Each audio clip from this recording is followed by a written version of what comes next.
Molweni bhotani sanibonani dumela ngithobela lotshani abushe zidwesha nezidweshakazi zikaNonkwenkwezi hlala nami ndihlale nawe ungashenxi ungandishina ngomnye umzuzu kuba kaloku ndingayintoni na ngaphandle kwakho. I did say to you guys ukuthi the few days I'm spending here in Joburg, I'm here since when did I arrive? On Wednesday. Since Wednesday until next week Thursday. Guys, I don't know. Andiyazi uba kutheni ndizikhandla kangaka. It is so nice to rest and relax for a change. Because all I'm doing now is just consultations and I'm not taking a lot, just here and there. But it is so nice to just, yeah, wow. I'm having a good time. Ndenza ne-yoga sana apha ndiyayogarisha. Ndigqibo busy yoga ngoku. Ndizama ubuyisa umzimba umuntu utyile kakhulu. Ewe ndizisidudla ndiyazazi kodwa noko makabuye kancinci amafutha. Anyway, asikho lapho. Guys, I had a consultation earlier today and ndichilo kuguy indoba he has helped me with an idea for my next video. I want us to talk about I know indoba nami kudala ndizibuza ne imibuzo ndandizibuza yona yokuqala ndingekabi nalwazi oluphangaleleyo nanjengamuntu okhulele kwaZulu. I used to ask myself indoba yintoni amahluko phakathi komsamo kutheni ndingakhe ndive kwaXhosa kuthethwa ngomsamo umzekelo.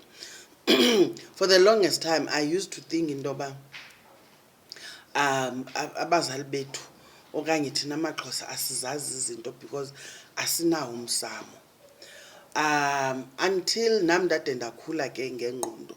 You understand? Kaloku mna ndikhulele kwaZulu kuthethwa ngalo msamo, uyayibona.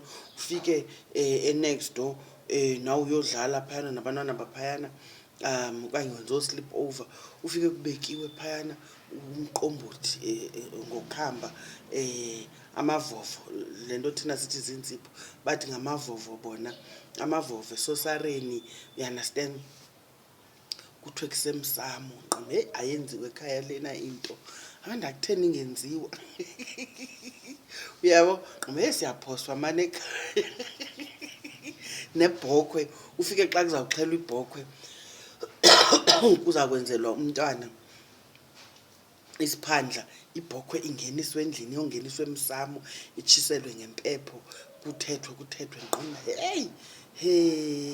Hayi sana ezethu imbeleko azenziwa olu hlobo, inoba ikhona into erongo ngathi. You understand? So those were my first impressions growing up. You understand? It's natural ke to want to compare xa ungazi. You understand? So ndandinaloo nto intoba hayi ingathi thina siwazi amasiko.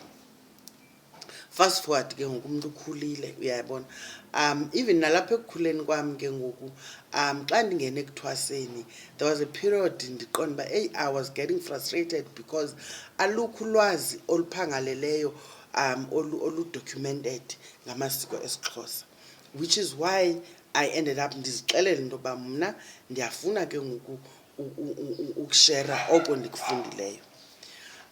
So I would rely kakhulu ngeemfundiso zika Dr. VVO. Is it Dr. or Professor VVO Mkhize? Before YouTube ke it was mostly in writing, ebebhala. So I bought his books and I've also read, I'm sure uyamazi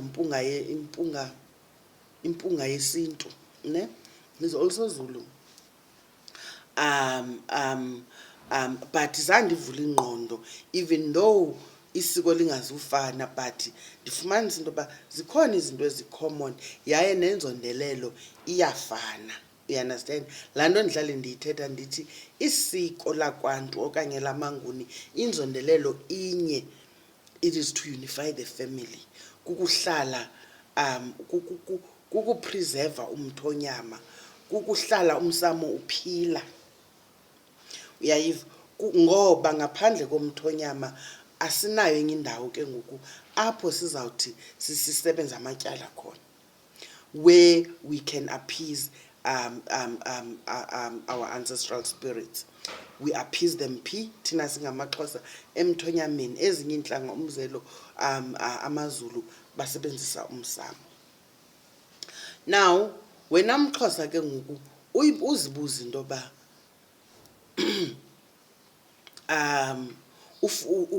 mhlawumbi ubuyoconsulta waxelelwa ngomsamo, uyaunderstand, lo mntu umconsultayo ulolunye uhlanga, akucacisele yena ngohlobo abenza ngalo bona.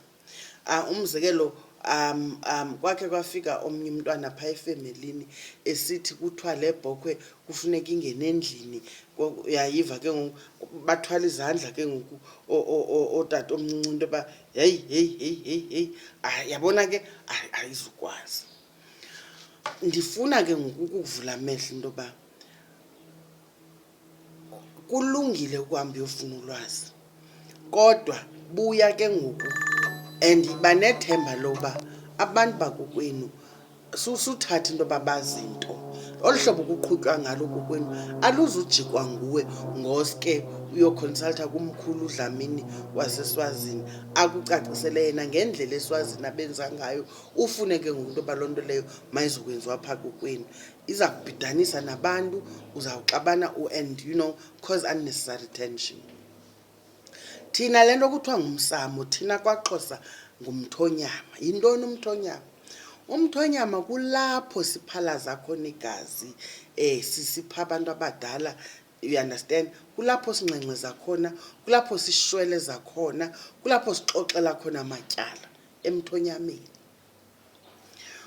Xa ndisithi sipha abantu abadala, umzekelo, xa ngaba xa usilile, masithi wenze nje ibhekile, uyeva phaa kokwenu. Laa bhekile phambi koba ityiwe ngabantu, abantu bokuqala phambi koba ningcamle nina ningabanye ngabanye, abantu abazawungcamla kuqala ngabantu abadala. Nibangcamlisa phi? Emthonyameni. Njengoba umzekelo ezinye iintlanga ezifana nakwaZulu bezawungcamlisa bona emsamo, thina singcamlisa emthonyameni. Umthonyama wazi njani apha kokwenu? Umthonyama yilaa nto nithi nina yipali okanye lixhanti. Kweminye imizi ufika ikwisenta apha ebuhlanti esizikithini. Kweminye imizi umzekelo isango eli lobuhlanti, xa ujonge straight esangweni uhambe straight, umthonyama umele uba ube straight nesango. Yayiva, straight nesango eli lobuhlanti. Kulapho ke ngoku phambi koba kufika abantu bezongcamla obu butywala bakho benzileyo, mhlawumbi ubunesicelo mani, uyaunderstand. Mhlawumbi mandithi ungumntwana utshatile but awude ufumane abantwana emzini, uqonda uba makhe ndiye ekhaya, khe ndiyongxolelwa. Kuzawuthethwa, akuzoxelelwa ilali yonke into yoba obu tywala ububusilile apha ubuzongxolelwa uba uyachama. Uyayiva? Kuzawuyiwa ekuseni abantu bengekabikho, kuphethwe le bhekile, kuhanjwe kuyiwe phi? Emthonyameni. Le ndawo ke ndithi ke kwabanye yipali. Kufike kugalelwe phaya. Umzekelo thina ekhaya siyavuma nje umngxunya, ugalele utywala, ubeke intsipho, laa mngxunya ujikeleze ngeentsipho ezi, wawugqiba ubeke imicinga nendawo yoqhwitha phaa kwimatshisi, ukrazule laa ndawo yoqhwitha, uzibeke apha. Ubana ngaba unayo ibranti, uthi chatha ke ngoku ibranti leyo apha kule ndawo uthi wena ngumthonyama. Phofu awuzenzeli, uyenzelwa. Khumbula kaloku ikhaya, umzi nomzi, uyakhokelwa. Loo mntu ukhokelayo ke kokwenu nguye lo uzabe ethethela wena, exoxela wena, engxengxezelela wena, eshwelezela wena, olo hlobo ufuna uyibeka ngalo. Kuthethwe.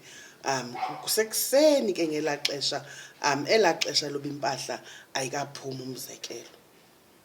Bathi befika abantu bokuhlala elaa xesha limisiweyo kuthiwa utywala buzawuvulwa ngo-11, bafika senigqibe kudala, nabashwamisa nabatshayisa dala abantu abadala emthonyameni wakokwenu. Yile nto kuthiwa ngumthonyama ke leyo.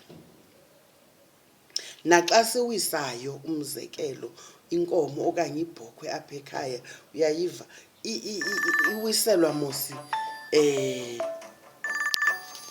xa kuwiswa